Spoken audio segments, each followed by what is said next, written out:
buat kalian yang mau sewa pacar, oke, nggak apa-apa, monggo silahkan lanjutkan. Tapi tolong hati-hati sama konsekuensinya. Pastikan pacar yang kalian mau sesuai dengan spek yang kalian mau dan experience pacaran yang kalian inginkan. Karena entah itu pacarannya beneran atau pacarannya sewaan, experience pacaran itu nggak bisa digantikan sama apapun.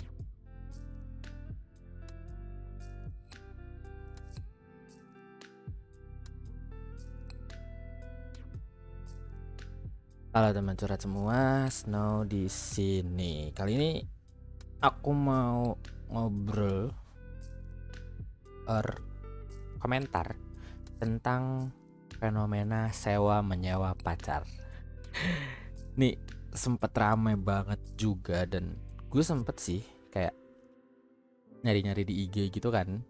Ternyata lumayan juga sih jasanya, mulai dari sleep call sampai jasa ngedate itu ada tarifnya gitu. Nah, jadi gue jadi penasaran sebenarnya kenapa sih orang kok bisa sampai pengen sewa pacar. Udah, pantengin videonya ya, karena nih gue coba memahami dari cara pandang gue. Yang pertama nih, gue mau mulai dengan saat ini punya pacar itu jadi keinginan sejuta umat, apalagi yang udah lama jomblo. Entah itu punya pacar atau punya suami gitu ya, yang jelas pasangan. Tapi jarang sih ada orang yang nyewa suami, mos atau nyewa istri gitu ya. Mostly nyewanya pacar. Nah, jadi basically kenapa orang-orang pengen sewa pacar itu karena ini tebakan gue ya, bisa jadi benar bisa jadi salah. Kalau salah tulisin jawabannya di komen. Pengen ngerasain vibe-nya pacaran, tapi ada tapinya, nggak mampu or belum mampu buat bikin seseorang jadi pacar beneran. Jadi kemampuan dia untuk bikin seseorang jadi pasangan atau jadi pacarnya itu tidak se-capable itu gitu loh. Karena realitanya banyak juga yang kesulitan buat dapat pacar sih. Ya nggak sedikit ada yang mudah juga. Tapi ketika orang mau sewa pacar, buat gue kalau misalnya ada di posisi orang itu, sewa pacar itu jadi kayak opsi paling nampak realistis buat tahu gimana caranya pacaran tanpa beneran berusaha buat cari pacar yang bukan sewaan. Karena kalau misalnya nyewa pacar tuh kan let's say ngedate ya. Ngedate paling lama 3 sampai 6 jam let's say, atau bahkan sampai mungkin 12 jam. Lama amat ya jalan. Tapi seenggaknya hubungan kita itu cuman berputar di jam-jam itunya aja gitu loh. Tapi ketika punya pacar beneran itu ada hal yang di luar jam-jam itu, kayak misalnya cewek mau PMS, ngambekannya ya ampun gitu kan misalnya. Atau misalnya kitanya lagi bad mood, dianya lagi bad mood, kita lagi bad mood bareng-bareng gitu kan, gak ada yang mau ngerti. Dan pada akhirnya bilang semua cowok sama aja, gak ada yang mau ngerti. Semua cewek sama aja, sukanya main kode-kodean gitu kan misalnya. Nah itu di pacaran beneran itu mungkin terjadi, dan kalau di pacar sewaan kayaknya nggak akan terjadi deh. Karena si yang pacar yang disewa ini sudah terkondisikan moodnya untuk membawa vibe yang menyenangkan ketika pacaran. Selalu membawa vibe yang menyenangkan ketika pacaran gitu loh. Jadi pada akhirnya gue juga ngerasa bahwa pacar sewaan ini kan bisa dibikin by request ya, sesuai keinginan dan fantasi kita tentang sebenarnya hubungan yang pengen dimiliki itu kayak apa gitu loh. Jadi seakan-akan kita punya hubungan based on cita-cita yang menjadi nyata gitu. Kayak gue pengen kayak scene di drakor ini dong gitu loh. Gue pengen pacar gue kayak gini, gue pengen diperlakukan seperti ini, gue pengen diperlakukan seperti itu, yang fasilitas itu enggak selalu tersedia di pacaran beneran, pacaran resmi kali ya, bukan sewaan gitu. Tapi sebenarnya bisa aja sih kalau emang kalian yang mau ngobrol, cuman entah kaliannya yang belum tahu atau memang enggak bisa, atau memang situasinya tidak membuat bisa seperti itu. Jadi pada akhirnya ya balik lagi, nyawa pacar jadi pilihan paling realistis.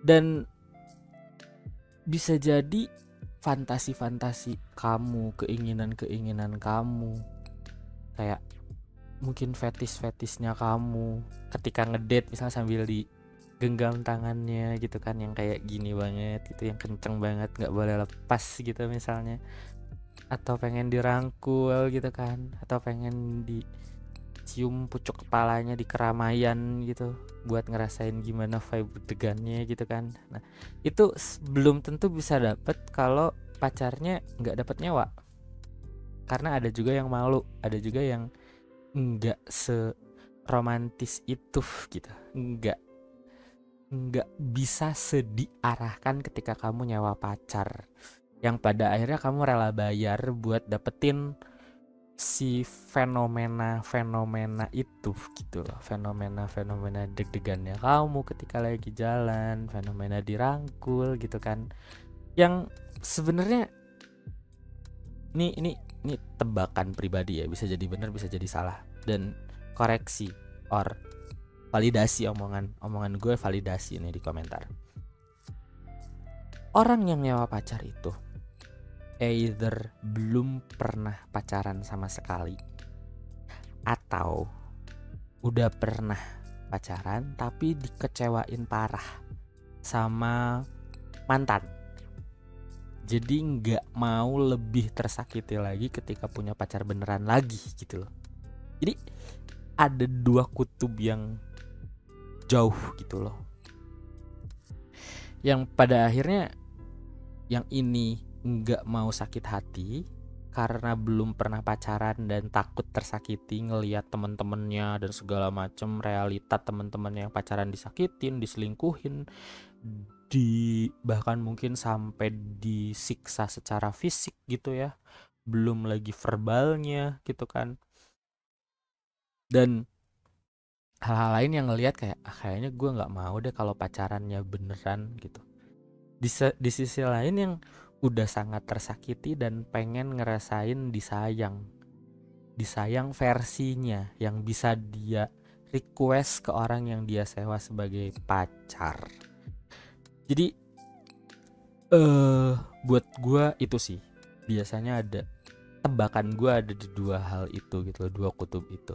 Cuman yang mau gue concern di sisi lain ada juga oknum aja kita bilangnya ya, oknum penyedia jasa sewa pacar yang memanfaatkan kelengahan si penyewa gitu loh, yang pada akhirnya ditindaklanjuti dengan kegiatan kejahatan gitu kan.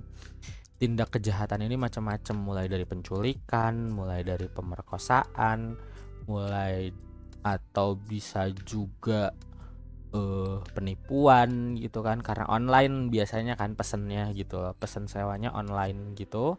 Ini bisa juga dipakai buat kedok penipuan, atau mungkin bisa juga spek pacarnya nggak sesuai dengan harapan, yang pada akhirnya kamunya ngerasa nyesel, pacarannya nggak, sewa pacarnya tidak sesuai ekspektasi, kamunya ngerasa tertipu, dan pada akhirnya itu udah sebuah, buat gue ya itu adalah sebuah bentuk kejahatan gitu loh.